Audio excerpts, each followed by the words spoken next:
Deus querido Pai, agradecidos estamos, Senhor, por mais esta oportunidade de aqui nos encontrarmos. Que possamos, em absorvendo as lições que nos serão ministradas, procurarmos vivenciá-las no nosso dia a dia. Obrigada, Senhor. Graças a Deus e que assim seja. E com vocês, Rogério. Olá, pessoal. Prazer novamente estar aqui, né? Depois que começou esse negócio de transmissão pela internet, a gente parou até de falar bom dia, boa tarde, boa noite, né? Tivemos que se adaptar aí aos novos tempos. É sempre um prazer estar aqui, é sempre um prazer falar da doutrina espírita, né? E a gente acaba falando da doutrina espírita em vários momentos, em vários dias, várias horas. E quando você realmente compreende a doutrina espírita e a adota como parâmetro, como base, como referencial, como norteador das suas ações, dos seus passos da sua vida, você acaba falando de espiritismo sem se referir, ou sem mencionar, ou sem levar às outras pessoas essa impressão religiosa, que eu volto a insistir, né, como falei na última palestra que eu fiz aqui no último domingo do mês de julho, essa visão religiosista, igrejeira, que muitas vezes somos levados a incorporar, o que é totalmente contrário aos princípios e à proposta dos espíritos superiores e do Sr. Allan Kardec. Kardec menciona já no meio, mais ou menos, da codificação, ele menciona que era totalmente possível, viável e percebível por ele que pessoas se entregaram ao estudo do Espiritismo, vieram fazer parte das reuniões e continuavam a professar as suas religiões, sem que houvesse nenhum prejuízo para nenhuma das duas partes. Então, essa visão religiosa que muitas vezes nós levamos principalmente aos neófitos, àqueles novatos, aqueles que estão chegando na doutrina espírita, ela acaba tendo um papel prejudicial nessa relação dessa pessoa com a doutrina espírita. Porque nós simplesmente mudamos de religião, nós simplesmente deixamos de frequentar lá e passamos a frequentar aqui, mas muitas vezes continuamos investidos daqueles mesmos princípios. Isso é muito comum e muito fácil de ser percebido em pessoas que já estão na doutrina espírita ou estudando, e aí eu falo estudando, né, bem entre aspas, e continuam mantendo a mesma forma de pensar, a mesma forma de ver que tinham antes de conhecer a doutrina espírita ou acharem que conhecem a doutrina espírita. E continua a se desincumbir dos seus compromissos com Deus semanais, como antes nos outros cultos aos quais frequentavam. Quando, na realidade, quando eu convido vocês para a gente falar um pouquinho sobre espiritismo para vivos, é lógico que essa colocação e essa provocação ela está baseada na postura do professor Herculano Pires, no começo da década de 70, ali, quando ele para de falar no movimento espírita, não se propõe mais a fazer palestras, e ele, interrogado pelas pessoas que queriam convidá-lo, ele dizia sempre: o movimento espírita tem que deixar de fazer espiritismo de mortos e passar ou voltar a fazer espiritismo de vivos. E eu complemento, né? Não é possível que nós tenhamos que desencarnar ou morrer para sermos tratados pelo espiritismo nas reuniões mediúnicas. É muito mais interessante nós seguirmos as recomendações do Mestre Jesus, quando ele diz: reconcilia-te com teu inimigo enquanto estão a caminho. É muito mais fácil nós nos cuidarmos, nós nos tratarmos, nós nos equilibrarmos enquanto estamos encarnados. Esse Espiritismo para Vivos deixa bem claro porque Kardec, nas obras fundamentais, ele sempre trata, né, e diz, quando se refere aos vivos, ele está se referindo, logicamente, a nós encarnados. Embora nós ou os outros não estejam mortos, mas o termo vivos é quando se refere realmente a encarnados. E a nossa proposta nessa noite é mostrar e fazer pensar, convidá-los a pensar, por que trazem a doutrina espírita, propõem a doutrina espírita a nós encarnados. E nós encarnados, muitas vezes, e na grande maioria das vezes, estamos muito preocupados em cuidar dos espíritos. Como se lá na espiritualidade não houvesse cuidados ou tratamentos necessários. E nós vimos isso aí agora, né? De março do ano passado para cá, quase todas as casas, a grande maioria das casas, fecharam e algumas ainda permanecem fechadas, mas as reuniões mediúnicas se mantiveram. Esse é só um exemplo do espiritismo de mortos. Nós estamos mais preocupados com os desencarnados. E alguém pode levantar a mão nesse momento e dizer, mas nós somos os grandes beneficiados desse processo. Nós aprendemos muito, sim, aprendemos muito também nas palestras, aprendemos muito nas reuniões de estudo sistematizado, aprendemos muito nas nossas reuniões de estudo, aprendemos muito estudando sozinhos. E tudo isso parou. O Espiritismo traz uma colocação muito interessante. São pouquíssimos textos, eu vou ler esse aqui para vocês, porque eu costumo brincar que muitos de nós espíritas, ao vir para o centro espírita, acreditam que vão enxergar melhor, né? E não trazem os óculos. Porque hoje quase todo mundo usa óculos. Mas não funciona, tem que usar óculos, né? Então ele diz assim, hoje eles creem e sua fé é inabalável, porque ela está assentada sobre a evidência e a demonstração, e satisfaz sua razão.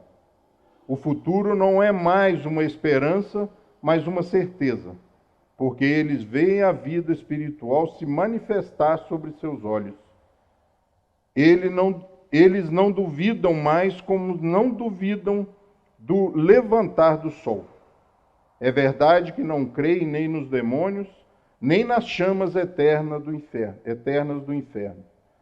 Mas em troca acreditam firmemente em um Deus soberanamente justo, bom e misericordioso.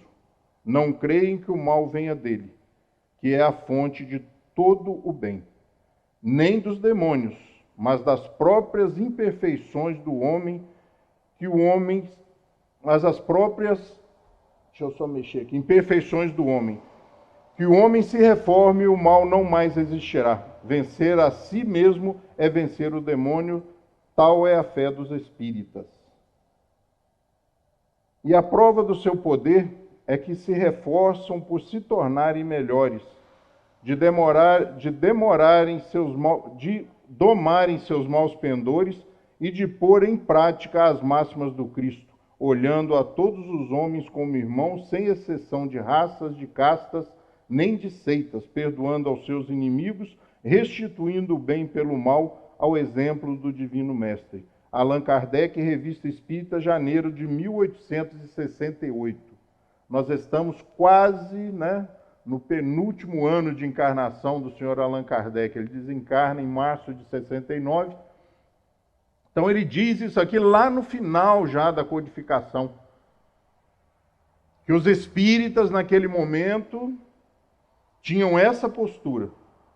E aí eu volto para o que eu vinha dizendo da dificuldade que nós ainda encontramos dentro das lides espíritas, dentro do meio espírita, de nós compreendermos realmente qual a finalidade primordial, precípua desta doutrina, que é uma doutrina de conclamação e uma doutrina que vem se sobrepor a outras propostas. Nós tivemos grandes 3 propostas, segundo o próprio Espiritismo e citado mais especificamente no Evangelho segundo o Espiritismo: Moisés, traz, baseado em Moisés, o Velho Testamento, Jesus e a revelação da doutrina espírita a partir de 18 de abril de 1857. O Velho Testamento, baseado em Moisés, não foi ele que fez, mas baseado nas ações e nas propostas de Moisés, traz o princípio básico da fé, que é crer num Deus único. Começa a se implantar ali essa visão de um Deus único, de um Deus maior. E ele coloca ali no Velho Testamento normas religiosas e propostas civis. Ele é tido como um grande legislador, porque era necessário que naquele momento e naquele ponto onde a humanidade se encontrava, as pessoas acreditassem que mesmo aquelas leis mais comezinhas, mais comuns, estivessem vindo de Deus, porque não obedeciam, simplesmente não as obedeciam. Era um momento onde era necessário o medo, era necessário a força, porque até aquele momento nós lidávamos com um Deus guerreiro, um Deus arbitrário, um Deus de um povo, um Deus que submetia outras pessoas e outros povos para garantir a felicidade de um povo, ou seja, era o povo de cada um, era o povo de cada tribo, era o Deus de cada um e cada povo tinha o seu Deus. Vem o Evangelho, né, baseado nas peripécias, e quando eu digo isso, algumas pessoas ficam assim, sim, o que ele fazia era totalmente incomum. O que ele fez e o que ele deixou era totalmente incomum. As aventuras, as propostas de Jesus, elas mudam o mundo, criam um marco antes e depois de Jesus. E chega o Novo Testamento apresentando uma nova proposta de um novo Deus. Agora um Deus Pai. Muda a relação e estabelece uma nova relação de pai e filho. E não se teme ao pai, né? Mas até hoje, em 2021, nós ainda ouvimos, raramente, mas ainda ouvimos, eu sou uma pessoa temente a Deus. Nós não mudamos os nossos conceitos. Nós não mudamos as nossas falas, o que dirá a nossa forma de pensar, os paradigmas sobre que se assentam, as nossas falas, nossa forma de viver, de conviver, de agir, de reagir, de interagir. Nós somos muito aferrados e agarrados aos princípios e aos primórdios da religiosidade. Nós ainda, quando cometemos algum deslize ou alguma contravenção para não ir mais fundo, nós aguardamos por 2, 3 dias, 4 dias, a consciência pesada, e os dias vão se passando e nós... acho que não vai acontecer nada. Isso não vai ter consequência. E começamos até a nos esquecer.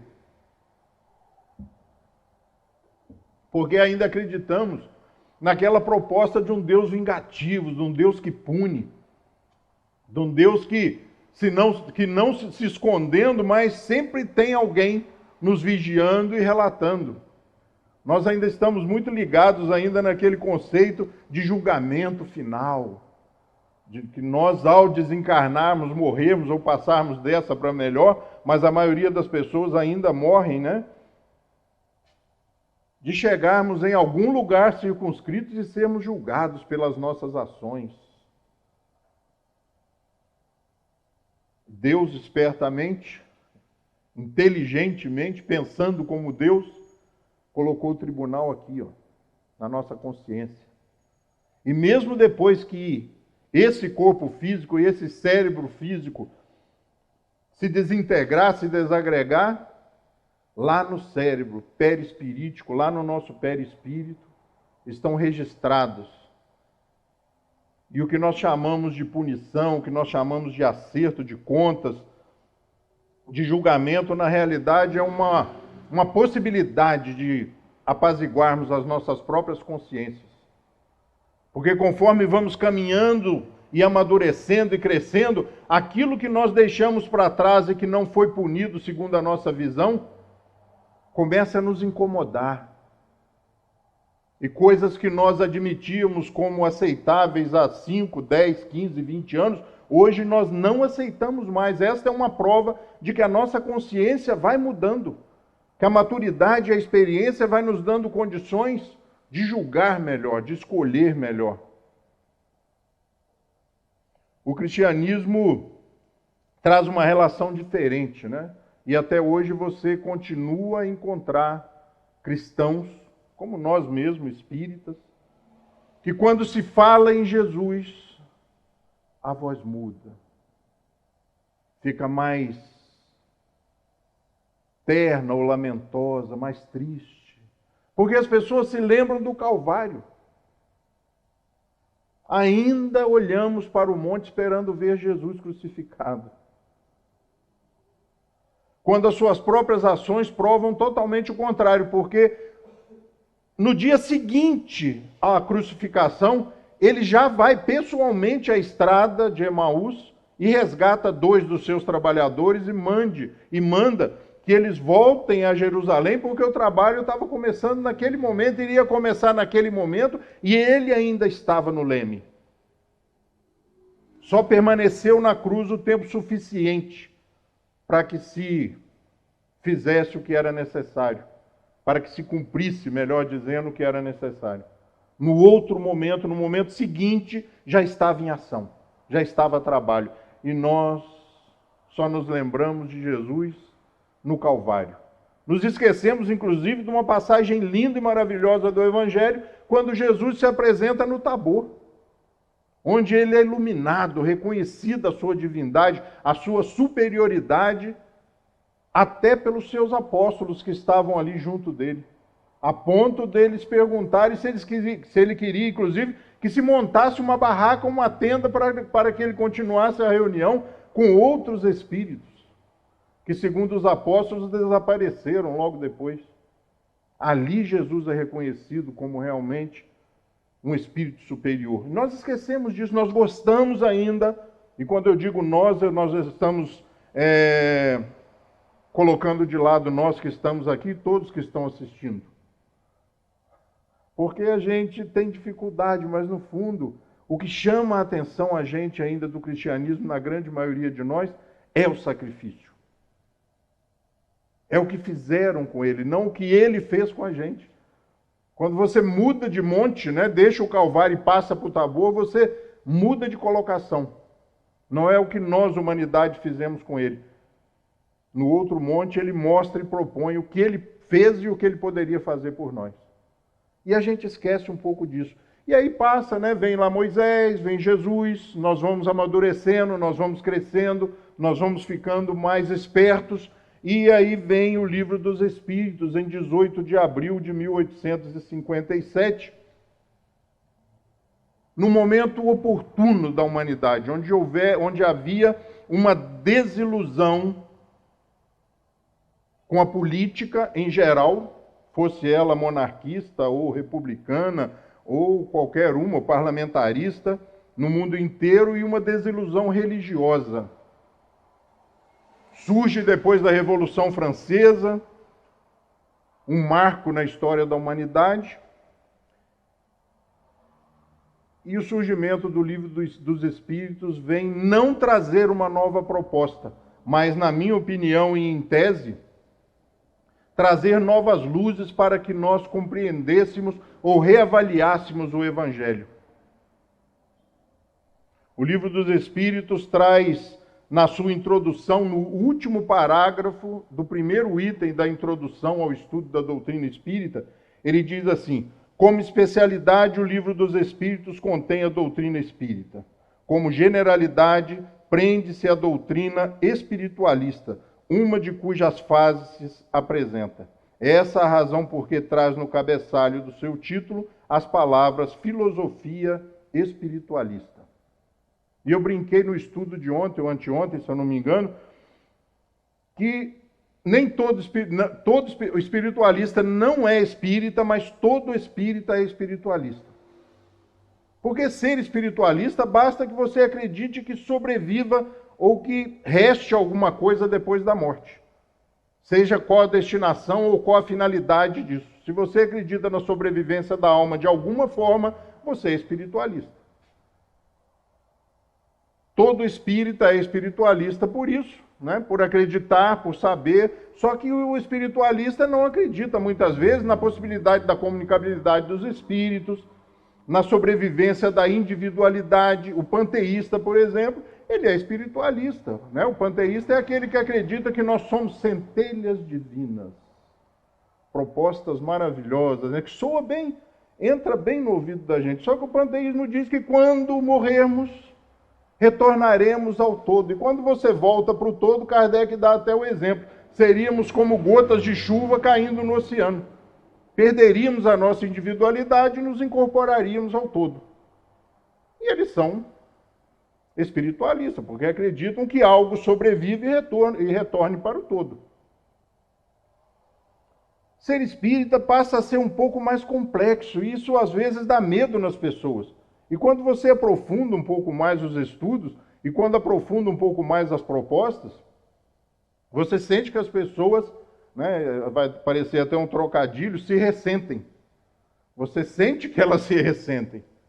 Então, só vou ler de novo essa introdução aqui, o último parágrafo do primeiro item da introdução do Livro dos Espíritos, e só vou ler um pedacinho que diz assim: como especialidade, o Livro dos Espíritos contém a doutrina espírita. Então, a doutrina espírita está no Livro dos Espíritos toda, completa. Completa no Livro dos Espíritos. Porque senão o senhor Allan Kardec não teria escrito isso, porque ele não gastava tinta à toa. Como especialidade, o Livro dos Espíritos contém a doutrina espírita. Mais à frente, ele vai nos dizer assim: o Livro dos Espíritos, contendo os princípios da doutrina espírita sobre a imortalidade da alma, a natureza dos espíritos e suas relações com os homens, as leis morais, a vida presente, a vida futura e o porvir da humanidade, segundo o ensinamento dos espíritos superiores, através de diversos médiuns recebidos e ordenados por Allan Kardec. Apresentação de O Livro dos Espíritos. Aqui ele já amplia um pouco mais o Livro dos Espíritos, já começa a nos apresentar para que nós não levemos um susto, né? Um susto muito grande e interrompamos o nosso estudo. O Espiritismo traz uma proposta diferente, porque quando eu disse daquela concepção de Deus, onde era um Deus guerreiro, arbitrário, um Deus tribal, né? E depois Jesus apresenta uma nova proposta, um Deus Pai, um Deus conciliador, poderoso, bom, justo. O Livro dos Espíritos abre as suas 1018 questões, né, na pergunta 1, e os Espíritos nos respondem: Deus é a inteligência suprema, causa primária de todas as coisas. E aí os Espíritos, interessante é que os Espíritos vêm e nos dizem assim, e Herculano Pires, anteontem nós estudamos isso na introdução do Herculano, ele diz assim: não vá além. Não tente ir além, porque falta-nos um sentido para compreender a intimidade de Deus. Falta-nos um sentido. E esse sentido há de se formar em nós, conforme nós formos crescendo, evoluindo, aprendendo, reencarnando, acreditando ou não na reencarnação. A justiça é tão plena que reencarna os que acreditam e reencarna os que não acreditam. E aqueles que acreditam equivocadamente que basta ir ao plano espiritual para voltar, porque eu já ouvi espíritas dizendo isso, deixa ele não acredita em reencarnação, não deixa quando ele morrer. Vai continuar não acreditando em reencarnação, até porque eu posso, depois de ser um entusiasta da doutrina espírita, nascer na próxima encarnação numa família evangélica, ser educado dentro dos preceitos da Igreja Reformada e nunca ouvi falar ou nunca me envolver novamente com o Espiritismo. Até porque eu possa vir a nascer novamente no Oriente Médio e não terei, quase certeza, não terei contato nenhum com o Espiritismo. E nem por isso, lá no fundo da minha consciência, talvez continue a soar alguma coisa, porque já soava antes de eu conhecer o Espiritismo. Como funciona isso? Por que nós somos tão diferentes? Por que esse Deus justo e bom faz que nasça crianças no Baixadão do Morro do Dedé, no Rui Sangrar, e faz crianças nascerem na Vieira Soto, num duplex, num triplex na Vieira Soto? Porque isso já soava no meu ouvido, isso já trabalhava dentro da minha cabeça quando eu não conhecia a doutrina espírita. E ao conhecer a doutrina espírita, falei, bom. Não é Deus que não sabe fazer gente, porque ele não acerta. Se vocês olharem, ele não acerta, ele não consegue fazer dois iguais, nem gêmeos. Você olha e fala, pô, mas são iguaizinhos, a mãe sabe quem é quem. Quer dizer, tem alguma diferença. E quando abrem a boca, você tem certeza que são duas pessoas totalmente diferentes. Ou somos agora resultado de várias experiências reencarnatórias, ou realmente ele não sabe fazer gente. Ou seja, a diferença se explica porque nós somos resultado do nosso próprio esforço. E aí quebra-se, nesse momento, aquele encanto de que Deus vai suprir, de que os espíritos vão fazer.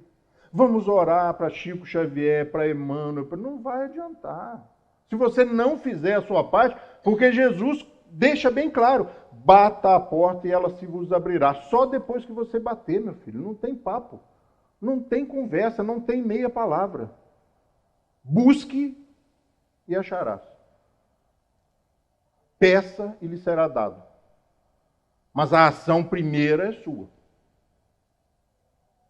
Divino Mestre Jesus, me arruma um emprego. Não vai dar certo.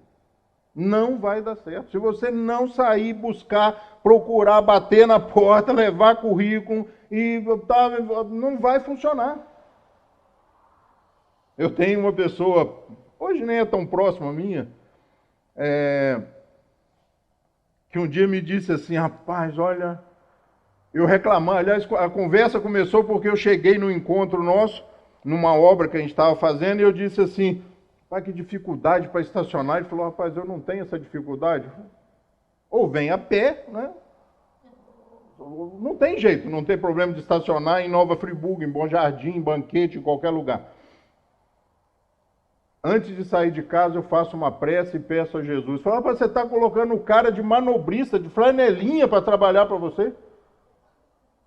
Você acha que Jesus tem alguma coisa a ver arrumar vaga para você no trânsito? Você está falando sério? Talvez até por essas brincadeiras nossas relações acabaram se deteriorando, né? Como eu disse agora mesmo, o Livro dos Espíritos contém toda a doutrina espírita. E aí alguém pode perguntar, mas e as outras obras? Não são 5 obras fundamentais? E eu venho fazendo uma força danada, gente, para parar de falar obra básica, sabe? Porque básico, muitas vezes, para o neófito, para o que está chegando agora, dá a impressão, muitas vezes, de que é a base, mas que existe alguma coisa além disso. Não, são as obras fundamentais. E os Espíritos chegam a afirmar, sobre essas obras há de se construir maravilhoso edifício, que ainda não acabamos de construir de jeito nenhum. Ainda estamos, talvez, no esqueleto ainda. Porque depois que Kardec foi embora, em março de 1869, a obra deu uma paralisada, né, Roberto? A obra deu uma meio que agarrada. Porque depois dele, todo mundo se sentiu satisfeito com o que ele fez. E aí a gente volta lá no começo da nossa conversa. Porque a nossa relação com os espíritos passaram a ser socorrista. Agora nós fazemos reuniões para receberem os espíritos, para socorrê-los.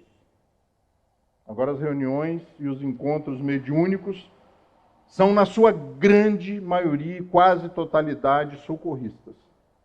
Nós trabalhamos e atendemos os espíritos sofredores. Os espíritos iluminados, os espíritos superiores.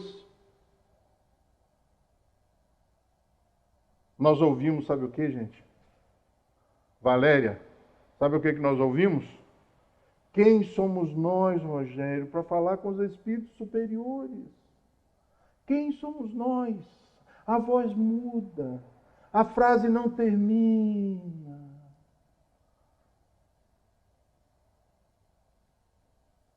Nós somos as pessoas que acreditam que não têm condições de prosseguir com a obra, de prosseguir com os estudos. Mas voltando lá às 5 obras fundamentais da doutrina espírita, né, o Livro dos Espíritos, e eu fiz questão de colocá-las fora de ordem ali, porque existe uma necessidade de nós estudarmos essas obras numa sequência, que é Livro dos Espíritos, Livro dos Médiuns, o Evangelho segundo o Espiritismo, o Céu, o Inferno e a Gênese. Mas essas outras 4 obras são o quê? São os desdobramentos, é a ampliação do Livro dos Espíritos. Se você for olhar lá no Evangelho, você vai encontrar tudo que tem no Evangelho segundo o Espiritismo no Livro dos Espíritos, como proposta, como tese. E ali a ampliação, Livro dos Médiuns, Céu e Inferno, a Gênese, todo o material, todos os livros estão no Livro dos Espíritos. Ele só amplia. Eu costumo brincar que Kardec só não fez uma edição de um livro só para não nos assustar novamente, né? Porque se ele pegasse isso aqui e encadernasse tudo, aí que a gente não ia ter tempo para ler mesmo. Você está doido para ler uma obra de 2, 3 mil páginas? Aí ele deu uma aliviada, dividiu em 5 obras, até porque ele tinha uma certa pressa. E didaticamente, um livro dos Espíritos, foi nos dando condições de entender o Livro dos Médiuns, e o Livro dos Espíritos e o Livro dos Médiuns de entender de forma diferenciada o Evangelho segundo o Espiritismo, esses 3 primeiros, de nós observarmos o céu e o inferno com outros olhos que não aquele de céu, inferno e purgatório, e destino definido, destino cravado, né? Os bons vão para o céu, os ruins vão para o inferno, e aqueles que tiverem dinheiro e que forem mais ou menos vão para o purgatório. E a leitura dos 4 primeiros vai nos dar condições de ler a Gênese. Eu vou ser repetitivo aqui, porque a Gênese é um problema. Quando você fala dentro do movimento espírita da Gênese, você fala, esse é muito difícil. Pode perguntar, fazer uma terapia com o cara que falou isso, porque ele não leu os 4 primeiros. Porque é normal, é um sistema, é um método de ensino. Você vai criando base de sustentação para o raciocínio seguinte. Por isso a gente tem que ler na ordem. Por isso a proposta é que nós possamos ler na ordem. Porque a compreensão, o estudo da doutrina espírita, ela vai fazer o quê? Vai nos transformar em espíritas? Não. Ela vai nos transformar em pessoas capazes de olhar a vida e as propostas de Jesus como coisas possíveis de serem implementadas nas nossas vidas. A doutrina espírita vai nos dar condições de, falando para nós vivos, de falando para nós encarnados. Ué, Rogério, mas é por isso. Essa doutrina veio para nós, gente. Para nós encarnados. Se fosse para os desencarnados, eles teriam publicado lá, na espiritualidade. Publicou aqui. Ah, mas nós desencarnamos e vamos para a espiritualidade. Sim, e eles de lá vêm para cá. Mas o importante é que nós implementemos ou tentemos implementar estas propostas aqui. Porque no nosso nível evolutivo, que os espíritos dizem que, mesmo aprendendo no plano espiritual, não é isso que eles dizem, nós temos que vir aqui para fazer as provas, os testes, fazer o vestibular, colocar em prática. Porque na espiritualidade nós somos muito mais corajosos, nós somos muito mais destemidos, nós somos muito mais afeitos ao desafio.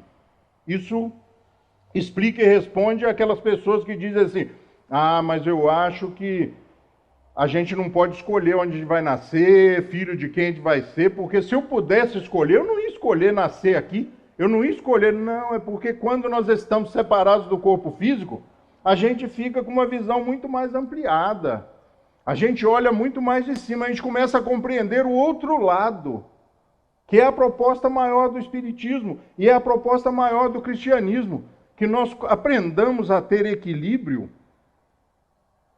e discernimento para dividir a nossa atenção, que não pode ser nem toda para o material, nem toda para o espiritual. Porque se nós dedicarmos tudo ao espiritual, aí nós vamos lá para o Himalaia, para o Tibete, né? Largamos até a mochila na subida, quando vê o mosteiro, aí tira tudo, veste o hábito e vamos lá viver de forma contemplativa. O Espiritismo não é uma doutrina de passividade contemplativa. Sua finalidade, como os espíritos superiores disseram a Kardec, é revolucionar o mundo inteiro, modificando-o para melhor. O espírita verdadeiro é um construtor do futuro. E aí você, José Herculano Pires, tá, gente? O Espiritismo não é uma doutrina de passividade contemplativa. Sua finalidade, como os espíritos superiores disseram a Kardec, é revolucionar o mundo inteiro, modificando-o para melhor. O espírita verdadeiro é um construtor do futuro. E aí você ouve assim, depois que eu conheci a doutrina espírita, fiquei tranquilo. A gente tem várias vidas. Se não der para fazer nessa, eu faço na próxima. Olha, a melhor coisa para mim foi descobrir que a reencarnação existia. Quando eu saio da palestra espírita, eu saio calmo, tranquilo.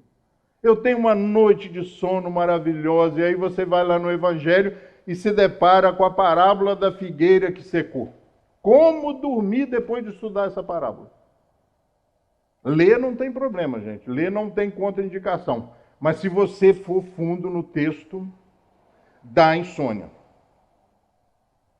Eu vou ler só o último pedacinho, o último parágrafozinho, depois que Jesus volta de Betânia, passa ali, Pedro chama ele, olha, Senhor, a figueira que secou, que o Senhor amaldiçoou. E aí ele diz assim, olha, em verdade vos digo que tudo o que disser, em verdade vos digo que todo o que disser a este monte, tira-te e lança-te ao mar, e isso sem hesitar no seu coração, mas tendo fé de que tudo o que disser sucederá, ele o verá cumprir assim. Essa é a tradução do Herculano Pires, tá?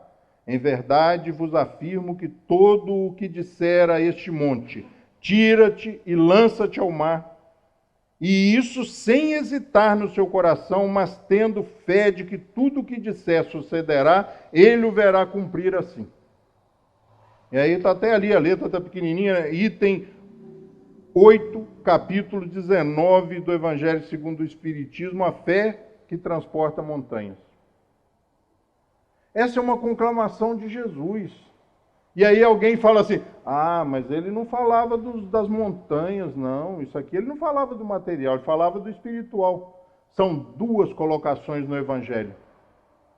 A primeira é de ascendência moral, quando o pai do menino vem e fala, Senhor, socorre o meu filho que ele se atira no fogo, na água, e eu levei ele aos seus apóstolos, aos seus discípulos, aos seus trabalhadores, aos seus alunos, e eles não conseguiram resolver. E aí Jesus diz àquele espírito, sai. E ele sai. Ali é ascendência moral. Ali o Evangelho se refere às montanhas da iniquidade, às montanhas da descrença, da falta de fé, da falta de vontade, da falta de confiança em nós mesmos, que quando você convida, a pessoa responde classicamente, quem sou eu? Chego a arrepiar quando o cara fala um negócio desse comigo. Quem sou eu para ajudar? Quem sou eu para aplicar passe? Quem sou eu para fluidificar uma água, para magnetizar uma água? Quem sou eu para ir lá no hospital, fazer uma visita e fazer uma prece, dar um abraço? Quem sou eu? E aí Jesus vem com essa proposta, né? Lá na figueira, que ele mostra material, ele aniquila a figueira. Esta é a proposta lá do estudo, né? Não quer dizer nem que aconteceu, mas ele não perdia uma oportunidade para ensinar. Aqui ele está falando do material. Se você não acreditar na proposta, se você não acreditar no que você está fazendo, se você não acreditar na faculdade que você está se propondo a fazer, se você não acreditar no casamento que você está entrando, se você não acreditar no curso que você vai fazer, não vai dar certo. Porque fé no Evangelho segundo o Espiritismo, e muito principalmente no capítulo 19, você pode tirar a palavra fé e colocar assim, vontade, e continuar a ler o capítulo inteiro, porque é a mesma coisa. Fé no capítulo 19 do Evangelho segundo o Espiritismo quer dizer vontade. Tem que ter vontade. E o Espiritismo continua a nos conclamar. Ainda no capítulo 19, a fé que transporta a montanha, ele diz assim, a fé e confiança. Noutra acepção, entende-se como fé a confiança que se tem na realização de uma coisa, a certeza de atingir determinado fim. É material, gente. Ele está falando de material. Ela dá uma espécie de lucidez que permite se veja em pensamento a meta que se quer alcançar e os meios de chegar lá, de sorte que aquele que a possui caminha, por assim dizer, com absoluta segurança. É montanha material, é dificuldade, é problema, é crescimento, é evolução, é futuro. É disso que ele está falando. A fé sincera e verdadeira é sempre calma, faculta a paciência que sabe esperar, porque, tendo seu ponto de apoio na inteligência e na compreensão das coisas, tem a certeza de chegar ao objetivo visado. Não é a fé cega, nós temos que ter vontade e determinação e saber o que estamos fazendo. A proposta espírita é de nós tomarmos as nossas vidas nas nossas mãos. É de cada um tomar a sua vida na sua mão e deixar de se entregar ao acaso, à fatalidade, aos acidentes, aos percalços, e resolver de uma vez por todas ser feliz. Só que antes, um pouquinho de resolver ser feliz, você tem que determinar o que é a felicidade. Porque senão nós somos arriscados, nós corremos o risco de entrar num outro labirinto sem saída. Que é a felicidade aparente, que eu sempre brinco, né? É aquela postergação, é aquela prorrogação, o adiamento da felicidade. Eu só vou ser feliz quando eu me aposentar. Quando eu comprar uma casa em Rio das Ostras, eu vou ser feliz. Coitado. Ainda mais em Rio das Ostras. Agora a moda é Cabo Frio, daqui uns dias vai ser mais para lá, até que o pessoal vai entender que praia é lugar bonito só, mas não é lugar para ir. Estraga o carro, enferruja a geladeira, nada dá certo na praia. Eu tenho um problema sério com a praia. Sou mais da montanha mesmo e daqui para mais longe ainda do mar. Né? Talvez por isso eu tenha reencarnado em Minas, mas aí fui me meter e vir para o estado do Rio. Né? Se eu ficasse quieto lá em Minas, lá nem praia tem. Mas eu vim para cá. Aí você fala assim, estava no seu destino.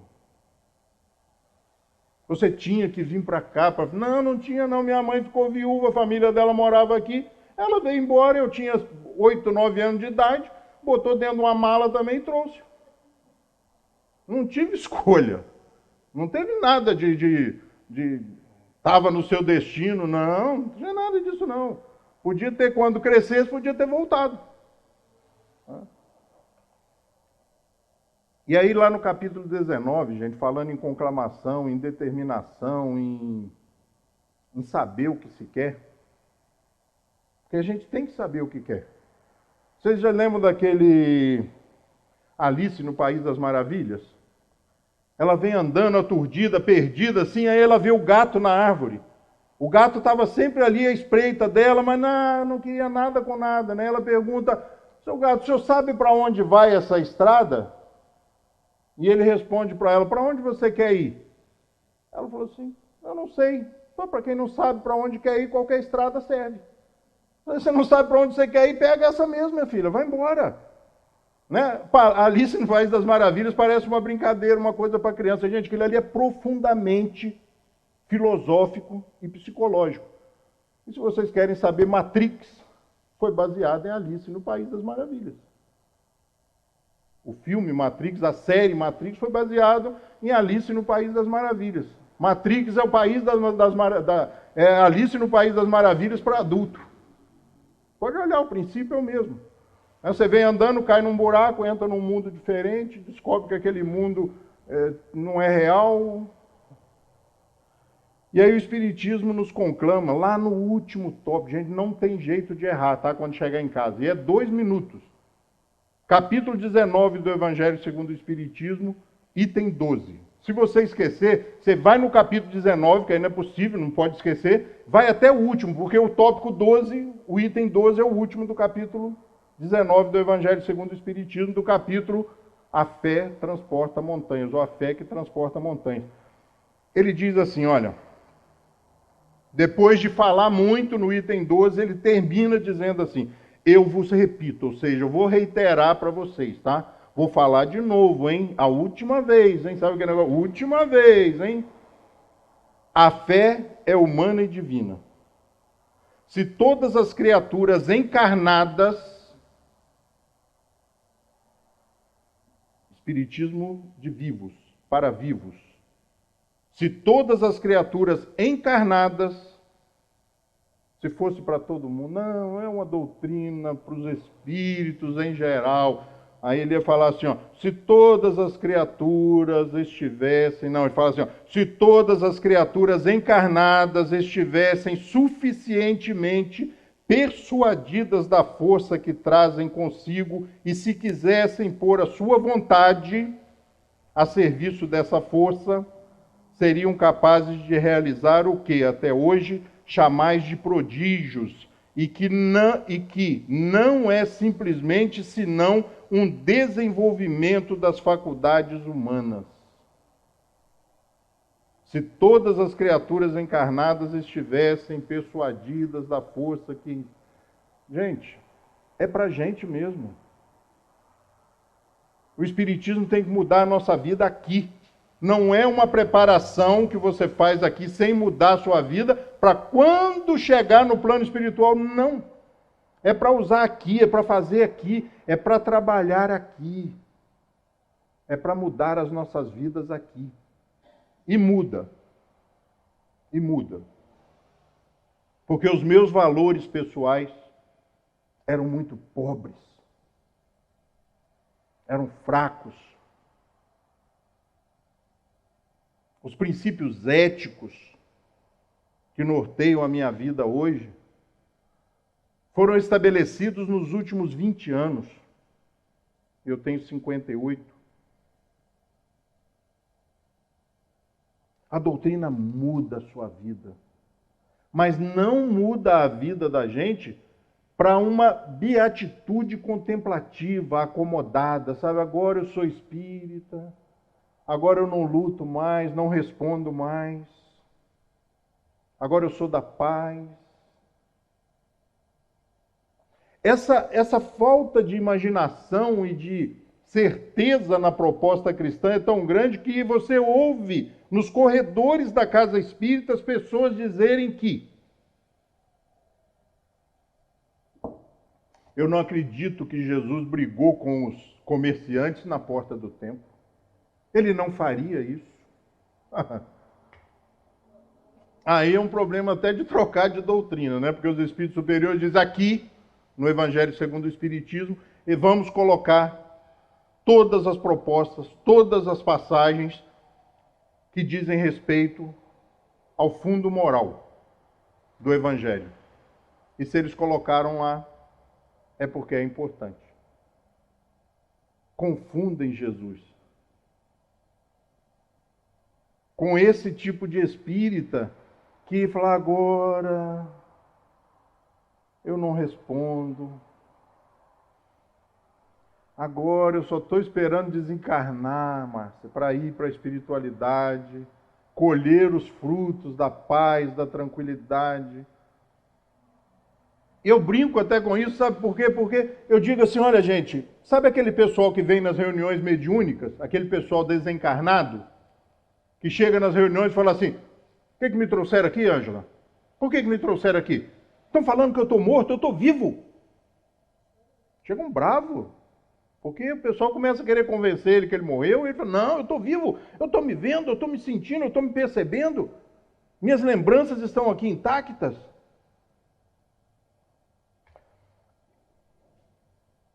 Esse pessoal, eles ainda não tiveram a oportunidade de aprender uma coisa que eu vou ensinar para vocês aqui agora, assim, ó, na moleza, gente. Acordou no plano espiritual ou acordou numa situação meio estranha. Música tranquila, calma, tudo muito limpo. As pessoas andando sem pressa. Que essa é a ideia que a gente vem construindo da espiritualidade, né? Todo mundo de túnica branca, ninguém gordo, todo mundo, ó, fitness, todo mundo tranquilo. Quando você acorda, a pessoa vem. E aí que é coisa de ficar esperto, gente, e gravar, hein? Tudo bem, meu irmão? A voz tem que ser assim, tá? Tudo bem, porque a enfermeira no hospital não fala assim. E aí, tudo bem? Tá com vontade de vomitar? Não? Ó, tá tudo bem? Então vou te levar pro seu quarto. A enfermeira fala assim normalmente, né? Enfermeiro, médico, né? Tem 10 pacientes, não vai ficar, ô, meu irmãozinho, como é que... Não. Aí se o cara chegar todo de túnica branca, esbelto, fica de olho, hein, Roberto? Fica atento. Tudo bem, meu irmão? Seja bem-vindo. Jesus está presente. Aí se falar isso, então Jesus está presente, pode ficar esperto, falar assim, morri. Você morreu. E aí vem a chave para você não ser preciso de trazer numa reunião mediúnica. Você vira para ele e fala, está tudo bem. Como é que é o negócio do trabalho aqui? Estou bem e estou disposto a trabalhar. Até a voz do mentor espiritual muda. Gente, vem, tem um aqui que quer trabalhar. Já te bota em pé, te veste uma roupa e bota no serviço. Não dá tempo de ir em reunião mediúnica, não dá tempo de ir em umbral, não dá tempo de ir em lugar nenhum. Eu estou fora com esse negócio de umbral, pode esquecer, não vou e está acabado. Não tem tempo a perder. O pessoal fica cultivando, não, mas André Luiz, né, tinha aquela... A poça é do cara, não se mete na poça dele. A poça de lama era dele, não vá se meter no lugar dos outros. Acordou, fala, tem serviço? O mentor espiritual te coloca de pé, meu filho. E aí você não vai poder escolher muito, né? Mas vamos lá.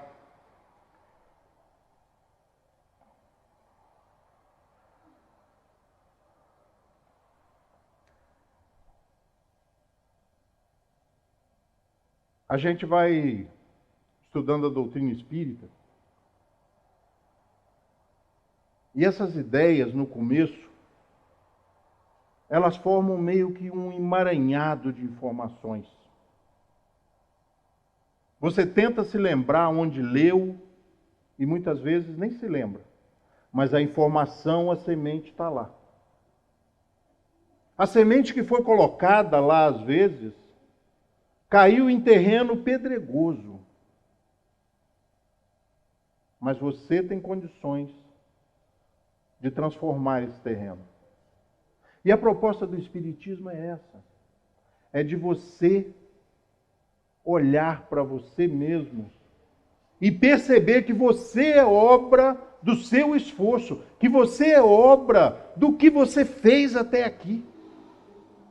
Que nada foi lhe concedido de graça, a não ser a misericórdia divina, no que diz respeito a conceder novas oportunidades, nova possibilidade de trabalho, nova chance de recomeço e reencontrar com seus inimigos para que você possa se desculpar. No começo, forma-se como que uma indigestão mental de tanta informação, porque a gente fica muito curioso e lê de tudo. Mas com o passar do tempo, você começa a escolher o cardápio, a selecionar o que você lê. E são nesses momentos que você tem a oportunidade de começar, se não começou, a fazer da forma certa. O Livro dos Espíritos, o Livro dos Médiuns, o Evangelho segundo o Espiritismo, o Céu e o Inferno, a Gênese, obedecendo a todos os desdobramentos e recomendações para que você vá à Revista Espírita. Conheça essa doutrina, nunca para fazer palestra, de jeito nenhum. para converter as outras pessoas, mas a seu próprio benefício. Porque quando essa doutrina acende essas luzes sobre a proposta cristã, mesmo que a mudança não se dê de imediato ou instantaneamente, ela começa a se realizar. E a cada ato equivocado, a cada contravenção, a cada insistência renitente, você se cobra e busca outro caminho, faz outra escolha. Sabedor, seguro, ciente de que somos espíritos imortais.